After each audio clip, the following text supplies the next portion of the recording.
I think an old school, new school philosophy that's really started to grind your gears, at least, is this whole debate between sweepers and sliders. So why do you think then this is becoming such a heated topic now? I don't know, and that's the part that bothers me is that like they're just the resistance to not even change, just the resistance to like new information. Because like at one time, slider was a new term. Like it used to. I promise there was a point in time in baseball's history where every kind of breaking ball was just called like a curveball or something, and then we said, well, no, these two are kind of different, so let's call this one a curveball, this one a slider. Whereas same thing with fastballs. At one point, they were just all fastballs. And then we got, well, no, this one moves a little bit different, so let's call it a sinker. And then this one's a four seam, and then this one's a cutter. And no one has any problem with any of that, except when we try to differentiate this other kind of pitch from just a slider, people lose their minds. And I just like, I don't understand it. It's just, I don't know why one is okay, and then the other one, like this new one is just, it's destroying baseball. I'm like, it's ruining the game that we loved in 1963. I don't get it. I will say I didn't really understand sweeper when it came out. I even said, I'm like, isn't it a slider?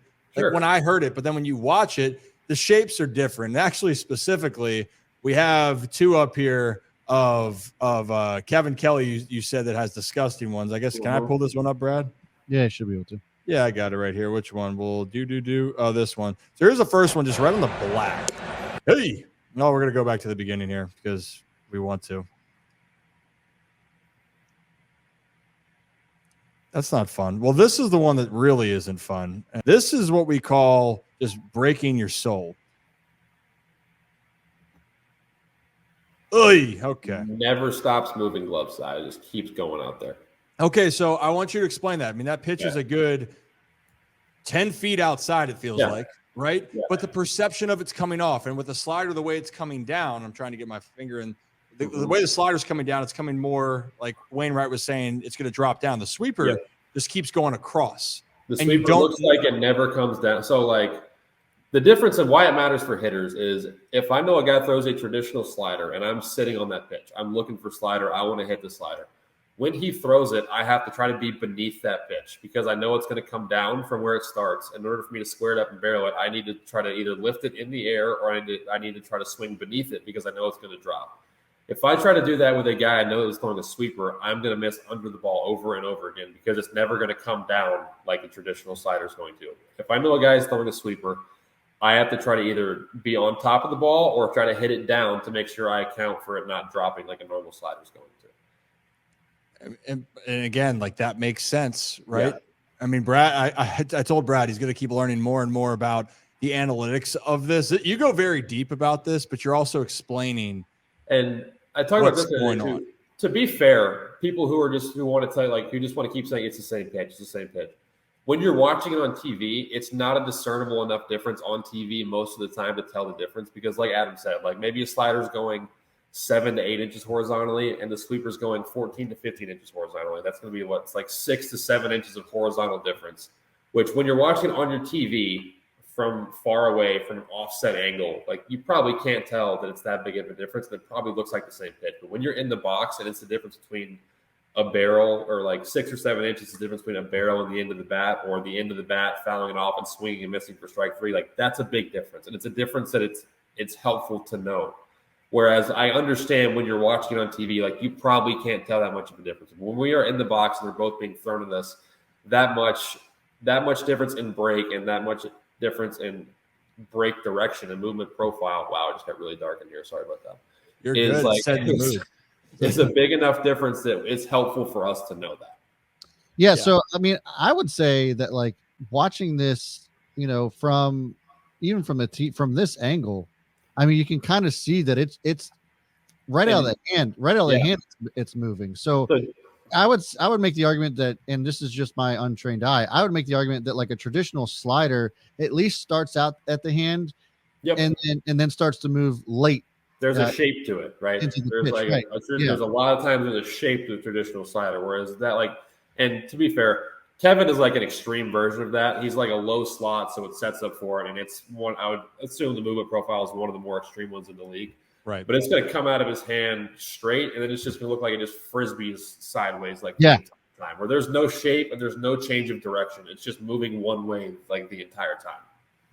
And that's the hard part of it. And I will say, and the other part too, sometimes like your ultimate goal is to have that movement, right? As a pitcher, you want to have that sweep. If you break off a slider, but as we know, sometimes you don't even throw it the way you want to. And then if that happens, therefore, that's going to affect how much break it's going to have, how much it's coming across, backdoor sliders, backup curveballs, backup anything.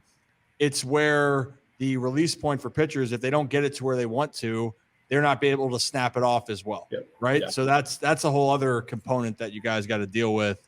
I always tell people sometimes when you're not expecting it and you're expecting a slider to come into you and it backs up and it's perfectly on the black. Yeah, it sucks. It's the best mistake pitch a pitcher can ever throw.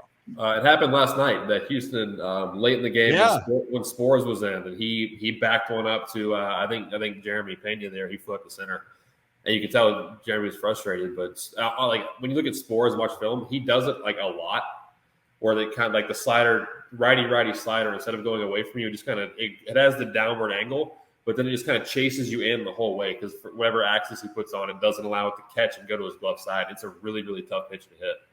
He's gotten me on it several times where it just like it comes out of the hand. You think it's a hanger and you think you're going to crush it. And then you just jam it to the shortstop over and over again because it makes you feel good. Slightly more. Yeah. It just doesn't catch and go to his glove. Yeah.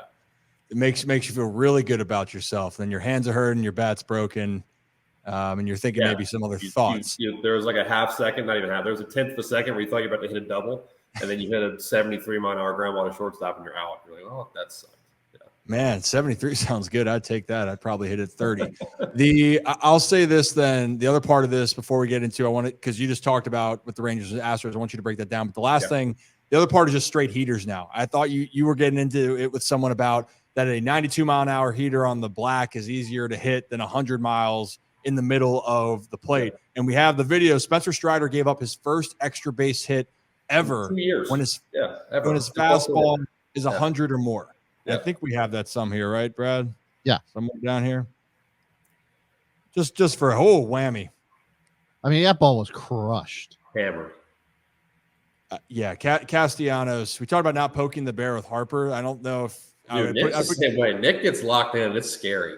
He was locked in all right, those two games in Philly, man. But to your point, that's a middle end fastball, and people might go, that's not a great location pitch. But we've talked about this, Brad and I have, that's Felix Bautista's throwing 102 down the middle.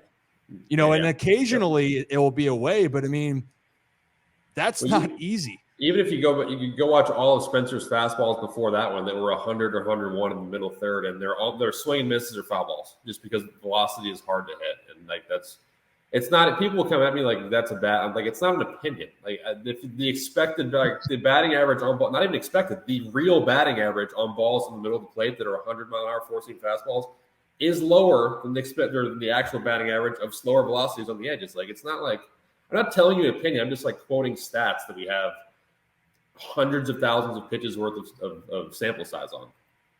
Yeah. Well, and that's the thing where so many people very mad. Yeah. Right. Well, that's what we've talked about. The Orioles fans have had the luxury to watch Felix Bautista, and hopefully he comes back well in 25. Felix was my teammate in 21 in AAA.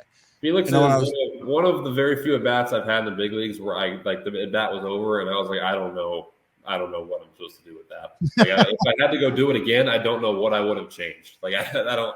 Most time you get out and you strike out, like this is the adjustment I'll make for next time. With him, it's just like I don't know. Like I got nothing for that.